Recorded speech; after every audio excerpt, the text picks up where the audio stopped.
Mari kita berdoa.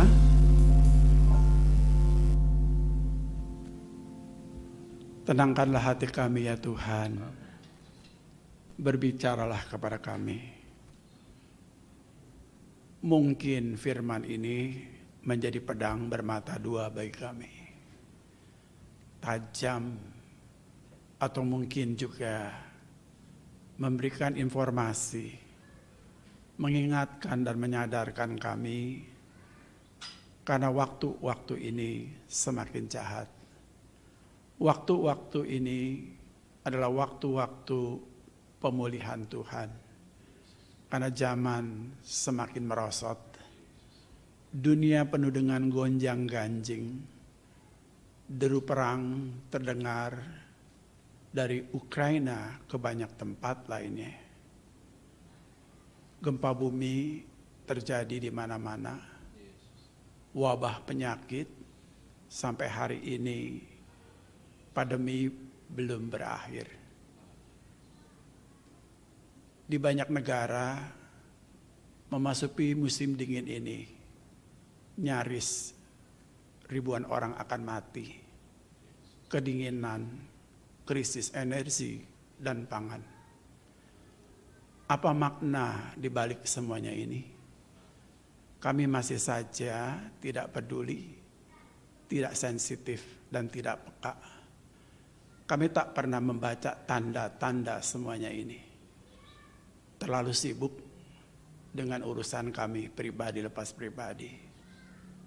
Satu hari kami menyesali bahwa kami pulang dengan tangan hampa. Tak membawa apapun. Ini adalah kesempatan kami. Mungkin kesempatan terakhir. Selalu kesempatan terakhir. Kami tidak tahu apa hari esok lebih baik. Apa hari esok masih milik kami. Kami klaim hari ini adalah milik kami. Besok tidak tahu pasti. Tuhan tolong kami saat kami boleh mendengar firman-Mu, bukan seberapa banyak kami tahu, tetapi seberapa bisa yang bisa kami lakukan. Sehingga yang datang, yang haus dan haga akan firman Tuhan, mereka dipuaskan. Dalam nama Tuhan kami, Yesus Kristus, kami sudah berdoa. Amin. Silakan duduk Bapak Ibu yang dikasihi Tuhan. Ya, Bapak Ibu yang dikasihi, pertama-tama saya mengucapkan banyak terima kasih ya kepada anak-anak muda ya yang peduli kepada gerejanya. Hari ini suasana kita agak sedikit berbeda ya, dengan dekorasi persiapan Natal, Jojo dengan teman-teman lain, dan terima kasih juga kepada Chris ya yang membuat background gereja kita bisa lebih bercahaya ya, lebih bersinar. Kiranya kalian semua boleh diberkati Tuhan. Nah, Bapak Ibu yang dikasihi Tuhan, kita baca ya firman Tuhan. Mungkin ada beberapa nanti semuanya dikeluarkan ayat-ayatnya ya. Kita lihat dulu Yakobus pasal 4 ayat 13 sampai 14. Bisa ditampilkan.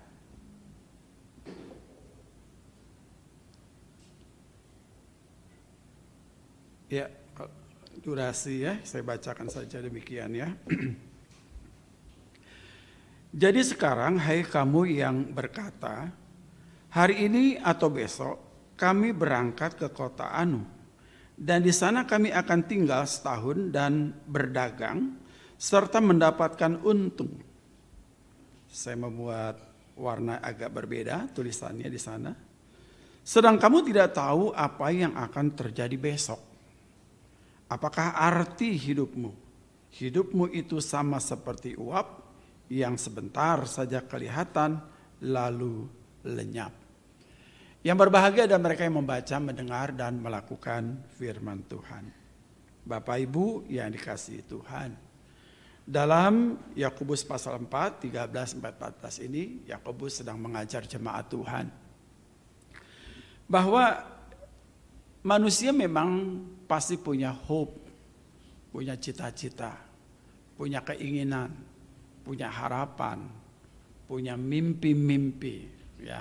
Itu sesuatu yang wajar. Itu sesuatu yang harus dimiliki. Karena hidup tanpa cita-cita, tanpa pengharapan, maka hidup itu adalah hidup yang mati. Semangat hidup itu muncul jika Bapak Ibu sekalian punya pengharapan, punya cita-cita.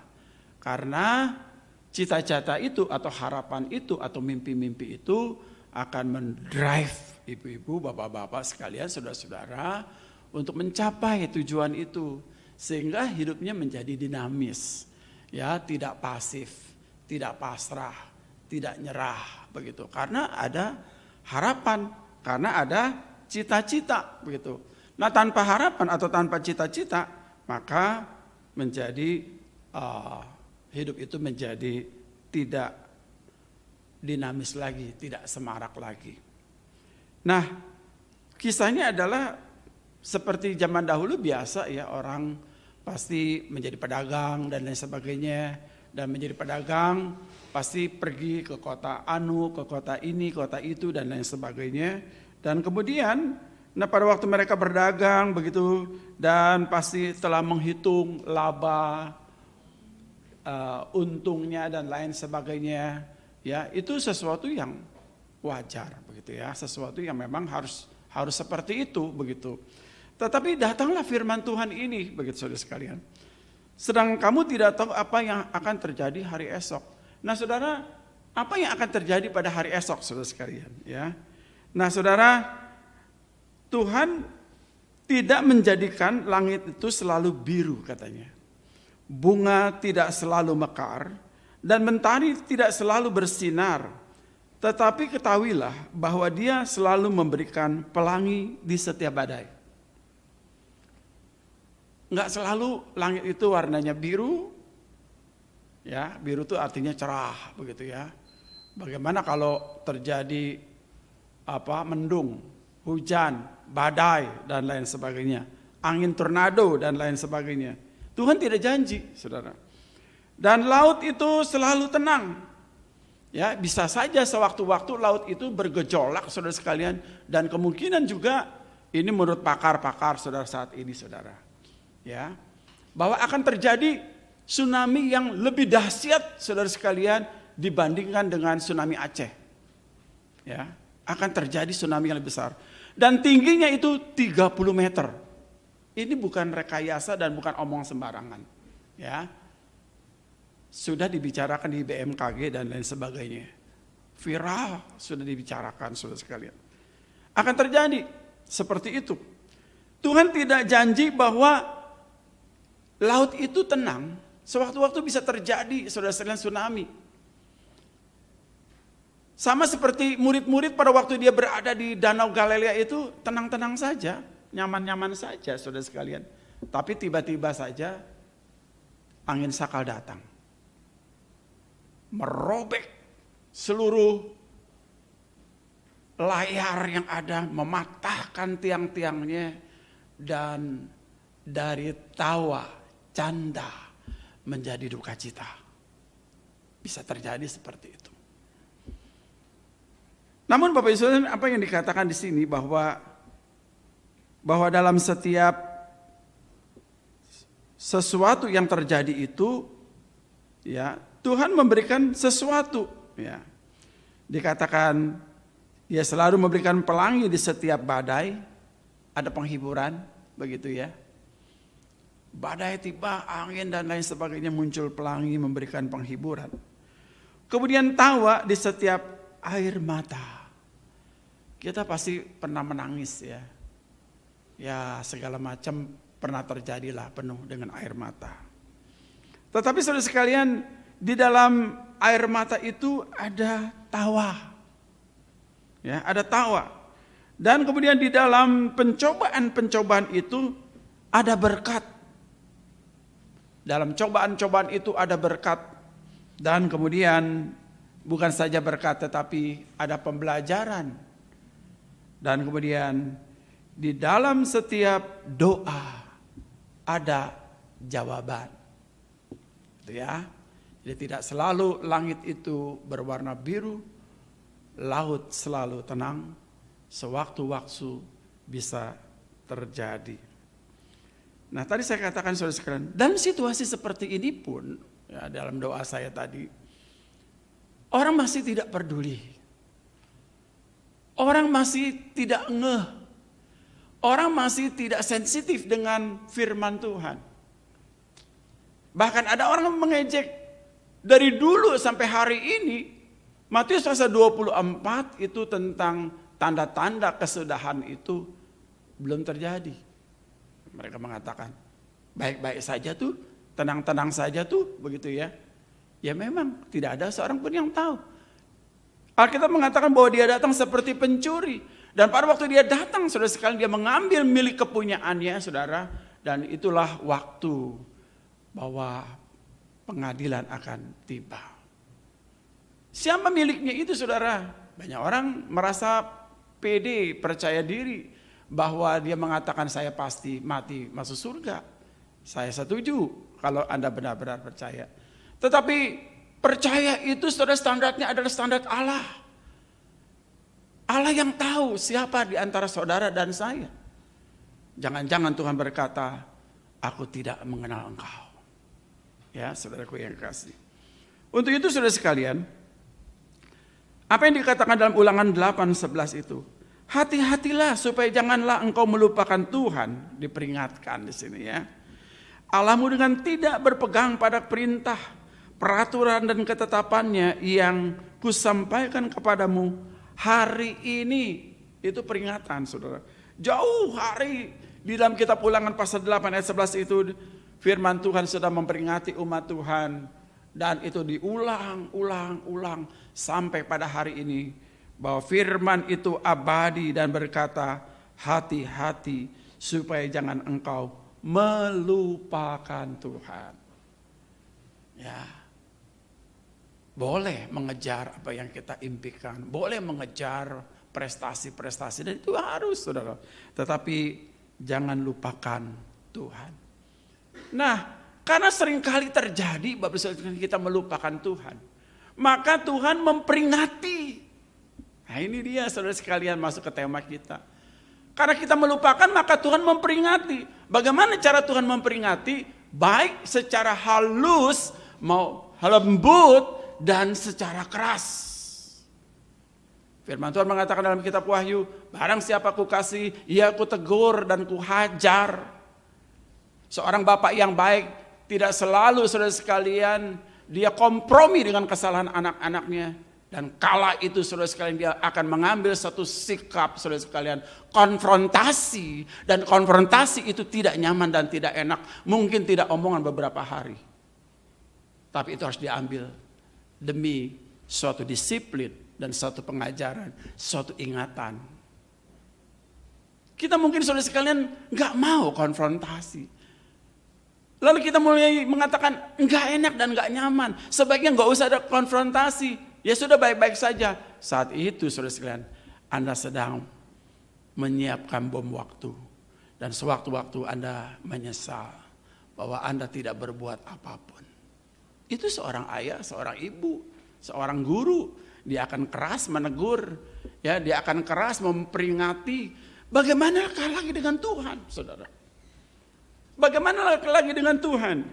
Saudara, apa yang terjadi hari-hari ini?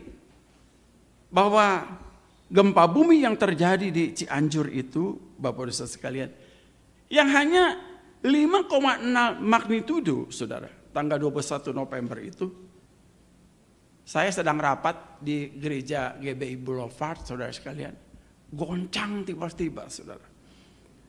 Itu adalah gempa bumi yang sangat kecil. Tetapi akibatnya, saudara, lebih besar, saudara sekalian, dari apa yang terjadi, saudara sekalian, di Amerika Latin. Angin yang begitu keras sekali. Dahsyat sekali. Padahal goncangannya hanya 5,6 magnitudo. Sangat kecil. Tetapi akibatnya sangat dahsyat. Luar biasa. Saudara, ada orang, saudara sekalian, iseng begitu saudara ya, suka bermain angka-angka begitu saudara. Ada orang mencatat tsunami Aceh itu tanggal 26 bulan 12 2004. Lalu di Bohemia katanya tanggal 26 bulan 11. Perhatiin dekat-dekat Natal semua rata-rata. Jogja gempa tanggal 26 tapi bulan 5. Tanggal 26 selalu 26. Tasik Jawa Barat gempa 26. Gunung Merapi meletus tanggal 26. Jembatan Tenggarong Samarinda Indonesia runtuh tanggal 26. Saudara, mengapa semuanya tanggal 26? Ada orang yang senang-senang main angka gitu ya. Ya saya sih pikir ya bagus juga lah ya, meskipun agak sedikit lucu begitu. Tapi ya masih ada manfaatnya lah. Kenapa selalu tanggal 26, tanggal 26, tanggal 26 begitu saudara sekalian? Lalu mereka mengkaitkan, saudara. Tanggal 26 itu dengan kitab Yesaya pasal 13. Katanya Yesaya 13 ayat 13 itu jumlahnya 26. Bisa ditampilin Yesaya 13. PowerPoint saya nggak bisa ditampilkan ya. Oke, nggak apa-apa. Bisa Yesaya 13 bisa supaya baca sama-sama. Iya, kasih ya. Kita baca sama-sama lah ya. 1, 2, 3. Sebab itu aku akan membuat langit gemetar dan bumi pun akan bergoncang dari tempatnya. Pada waktu amarah Tuhan semesta alam, pada hari murkanya yang menyala-nyala. Sebab itu aku membuat langit gemetar dan bumi pun akan bergoncang. Yesaya 13 ayat 13. Lalu mereka mengatakan, karena orang lupa dengan ayat ini, pasal ini begitu. Lalu kenapa 26? Ini bukan kebetulan untuk mengingatkan Yesaya pasal 13 ayat 13. Jadi apa yang terjadi di Cianjur itu adalah merupakan yang pertama adalah peringatan. Cuman peringatannya kok keras banget ya. Ratusan orang mati. Ambulan berjejer, semua berisi mayat. Rumah-rumah hancur. Ada suami kehilangan istri dan anaknya. Mungkin bisa diputerin filmnya? Biar ada visualisasi. Ya.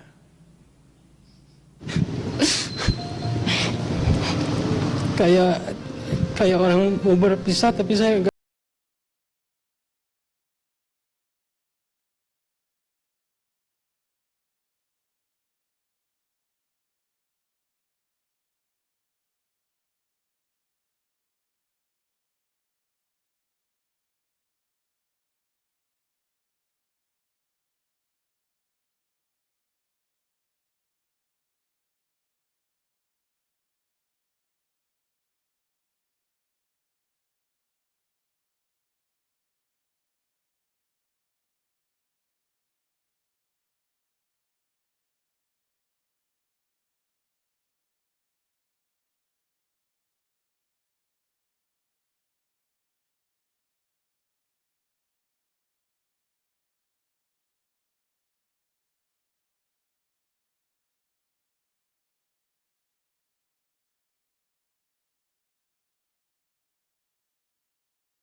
Dan Polri, polisi, tentara pun semuanya lah saya nggak bisa sebutin yang udah yang bisa mencari pencariannya, semoga cepat ketemu gitu ya. Alhamdulillah semuanya udah bisa melaksanakan dengan tugasnya. Semoga selamat yang bapak-bapak yang lagi mencarinya gitu. Baik, Pak Nyanya, terima kasih banyak. Ya, jadi Bapak ini sedang mempersiapkan makanan, sarapan buat anaknya dan lain sebagainya, keluarga ini. Tiba-tiba saja terjadilah dan lain sebagainya. Nah, Bapak Ibu yang dikasih Tuhan, tadi yang seperti yang saya katakan saudara sekalian. Siapa yang tahu? Siapa yang tahu akan terjadi hal-hal semacam ini barusan dalam hidup kita? Enggak ada yang tahu. Saya katakan yang pertama saudara sekalian bahwa peristiwa ini adalah suatu peringatan. Karena Tuhan mengasihi orang-orang di sekitar itu dan juga kita. Lalu saudara mengatakan, Pak, bagaimana Bapak mengatakan bahwa Tuhan mengasihi orang-orang itu dengan cara memperingati? Saudara tahu beberapa waktu yang lampau saudara sekalian, saya diminta menyampaikan firman Tuhan KKR GKY Greenfield saudara sekalian. Kami pergi dengan satu tim besar, beberapa mobil saudara, ke satu desa Kristen namanya desa Palalangon di sana saudara. Kalau saudara lihat mungkin viral di medsos saudara sekalian, bahwa terjadinya gempa bumi ini saudara, terjadi kristenisasi gitu ya beritanya. Orang pakai kopiah, pakai kerudung, nyanyi lagu gereja. Padahal saya udah tahu itu bukan kristenisasi. Di sana di Cianjur itu ada desa Palalangon yang tadi saya ceritakan bahwa saya pernah pergi ke sana. Saudara, apa yang terjadi saudara? Kami itu bawa saudara sekalian bantuan sosial waktu itu dari Greenfield, waktu saya masih di GKI saudara. Bawa bantuan banyak dan kemudian akan memberikan ratusan beasiswa untuk anak-anak sekolah. Nah, waktu KKR tiba, Bapak, Ibu, Saudara sekalian, mereka yang datang itu hanya sedikit orang. Kami sangat kecewa. Saya pribadi saya kecewa, kurang doa. Ya. Karena tidak ada orang yang dengerin khotbah saya kecuali beberapa pengurus gereja dan juga tim kita, Saudara sekalian. Kenapa hari itu saudara sekalian mereka tidak ada? Karena hari itu ada lomba balap motor di situ dan beberapa artis berbarengan kegiatannya dengan kami. Ya, mereka lebih tertarik apa saudara? Melihat artis dan kegiatan balap motor yang ada di situ, saudara. Sehingga kebaktian gereja itu besar sekali, saudara. Ya, gereja ini besar, nggak ada orang. Malam hari saat kami mengadakan akses sosial, memberikan kepada mereka beasiswa untuk anak-anak sekolah, yang datang begitu banyak. Ya, banyak sekali yang datang, banyak sekali. Ya, waktu diberikan beasiswa banyak sekali. Tapi waktu kebaktian tidak ada. Sebelum peristiwa ini saudara sekalian, itu sangat berbekas juga di hati saya. Kenapa bisa seperti itu? Kamu mengabaikan firman. Kamu tidak mau mendengar firman. Tetapi makanan jasmani, ya, kamu begitu antusias. Kamu datang ke gereja bukan mencari firman, tapi kamu mencari sesuatu yang lain. Jadi saya udah tahu begitu saudara, bahwa ini ada yang gak beres. Gereja itu sepi. Dan peringatan buat saudara-saudara kita orang Kristen di sana saudara sekalian, bahwa gereja GKP itu semakin hari saudara sekalian, semakin menyusut anggota jemaatnya. Kenapa? Karena mereka kawin campur. Ya, semakin berkurang itu di sana. Padahal itu dulu itu desa Kristen, saudara. Itu betul-betul desa Kristen. Ya, sangat semuanya orang Kristen di situ. Dan mereka sekarang banyak sudah meninggalkan Tuhan. Ini satu peringatan. Ya, satu peringatan kepada mereka. Dan hari itu mereka pakai jilbab dan memakai topi kopi ya saudara sekalian. Mereka menangis dan berdoa kepada Tuhan minta ampun. Itu peringatan. Mungkin skup kecil saya mengatakan itu peringatan. Kalau itu tidak bisa universal, paling tidak skup kecil peringatan buat saudara-saudara kita di desa Palalangon, yaitu desa Kristen. Mudah-mudahan setelah peristiwa ini saudara sekalian, mereka benar-benar kembali kepada Tuhan. Saudara. Nah, Bapak Ibu Saudara, apakah peringatan ini saudara sekalian tidak bertentangan dengan prinsip kasih Tuhan? Saya katakan tidak, saudara. Karena kasih itu saudara sekalian mendidik, kasih itu mengajar, kasih itu mendisiplin, kasih itu mengatur, kasih itu saudara sekalian memperingati. Itulah kasih. Kasih itu tidak kompromi apabila saudara sekalian kita terus berada di dalam dosa. Keras. Yesus maha kasih, tapi Yesus keras saudara sekalian. Jangan main-main saat rumah ibadah dipakai saudara sekalian untuk hal-hal yang tidak benar saudara sekalian. Yesus marah. Yesus yang lembut, Yesus mengatakan, belajarlah kepadaku karena aku ini lemah lembut dan murah hati. Tetapi Yesus juga adalah Yesus yang sangat keras. Yesus juga adalah Yesus yang sangat keras. Berikutnya saudara kita bisa melihat saudara. Ya. Itulah yang terjadi saudara sekalian bahwa itu adalah merupakan suatu peringatan. Dan tadi saya katakan di dalam kitab Wahyu tadi, barang siapa ku kasih, ya ku tegur dan ku hajar. Saudara, bencana alam itu saudara sekalian adalah sesuatu saudara yang memperingati kita saudara. Untuk itu saudara janganlah sia-siakan waktu yang ada. Jangan sia-siakan waktu yang ada. Tadi dalam doa saya mengatakan, anggaplah hari ini adalah hari yang terakhir. Anggaplah hari ini adalah hari yang terakhir. Jangan menunda-nunda saudara sekalian. Karena Anda akan menyesal, tadi saya katakan, apabila Anda pulang dengan tangan yang hampa. Sudah jelas saudara sekalian bahwa apa yang terjadi saudara sekalian, bahwa peringatan itu adalah bentuk bagaimana Allah sangat mengasihi Anda dan saya. Bukankah sebenarnya jauh hari saudara sebelumnya bahwa Allah mengatakan menguasai, bahwa kita harus menguasai alam. Alam ini saudara sekalian memang harus dikuasai dalam arti kita memelihara alam sekitarnya. Dan tahu saudara sekalian bahwa alam ini saudara sekalian akan mengalami siklusnya. Jadi yang kedua bahwa bukan saja ini adalah peringatan saudara sekalian, tetapi bencana ini juga merupakan siklus alami. Artinya bahwa kita anak-anak Tuhan saudara memang harus punya pengetahuan dan tahu saudara bahwa ada daerah-daerah saudara sekalian yang rawan gempa bumi gitu. Jadi kalau bangun rumah ya harus tahu di mana dan bagaimana caranya. Tidak di lereng-lereng gunung tentunya saudara sekalian. Carilah tempat yang lebih aman. Firman Tuhan mengatakan kuasai artinya kita harus cerdik bagaimana saudara sekalian kita membangun rumah dan lain sebagainya. Dan itu yang terjadi di sana. Mereka berdempet-dempetan di sana di lereng-lereng itu dan orang-orang kaya membangun villa dan lain sebagainya sehingga terjadi struktur tanahnya rawan longsor dan lain sebagainya, hutan mereka tebangi dan sebagainya. Ya siklus alam.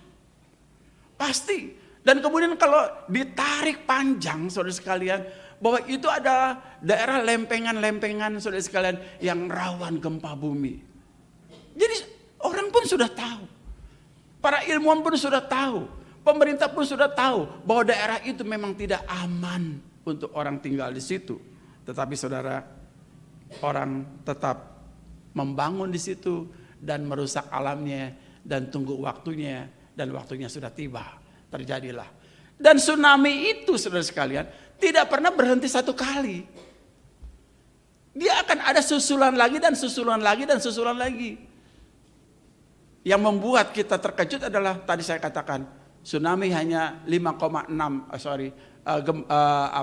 gempa bumi yang hanya 5,6 itu kok seperti diterjang tornado saudara di Amerika Latin. Ini aneh.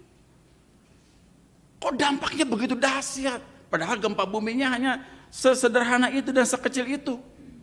Yang ketiga, saudara sekalian, apa makna daripada bencana alam itu terjadi dan Allah izinkan saudara sekalian? Supaya orang bertobat.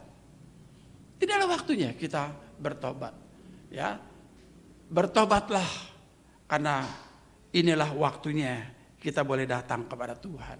Ya, khususnya saudara-saudara kita yang ada di sana dan kita semua, bahwa tidak baik-baik saja. Kita juga bisa terjadi dimanapun kita berada. Tidak selalu berada di atas lempengan-lempengan itu. Dan yang terakhir, saudara sekalian, saya akan bacakan 1 Korintus 10 ayat 13 demikian. Pencobaan-pencobaan yang kamu alami ialah pencobaan-pencobaan biasa yang tak melebihi kekuatan manusia.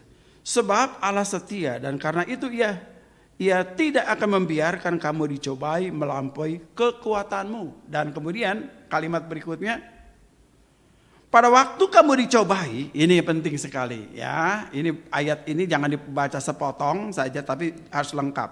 Pada waktu kamu dicobai, kata ia huruf besar, ia itu Tuhan. Ia akan memberikan kepadamu jalan keluar. Itu ya. Dia akan memberikan kepadamu jalan keluar sehingga kamu dapat menanggungnya. Nah, kalimat ini penting begitu saudara. Allah akan memberikan jalan keluar dan kemudian kamu dapat menanggungnya. Kalau Anda dapat menanggung semua beban-beban saudara sekalian, saudara sebenarnya semakin kuat. Saudara semakin dewasa, saudara semakin tangguh, saudara semakin bisa menyaksikan kemuliaan Tuhan. Bahwa di dalam penderitaan itu saudara sekalian, bahwa Tuhan memelihara. Kemarin ini kami mengundang namanya Erika juga namanya ya, alumni ST Iman, pendeta Erika. Diminta kesaksian di persekutuan lansia para hamba Tuhan. Dia adalah penderita kanker, saudara, yang nyaris sangat parah sekali. Bisa lihat nanti di Google ya, Erika. Dalam kesaksiannya saudara, ada kalimat yang membuat saya sangat terharu saudara. Dia mengatakan apa? Saya tidak menyesal saya mengalami kanker ganas. Kalau saya dilahirkan, saya memilih untuk menerima kanker ganas itu. Kenapa? Karena dengan kanker ganas itu dia semakin mencintai Tuhan. Mungkin banyak di antara saudara nggak setuju, mungkin. Tetapi dia mensyukuri oleh karena peristiwa itu dia amat sangat mencintai Tuhan. Ya, itu luar biasa. Saya pun kaget ya saat dia memberi kesaksian semacam itu. Bapak Ibu yang dikasihi Tuhan, biarlah kiranya firman Tuhan ini menolong setiap kita. Amin.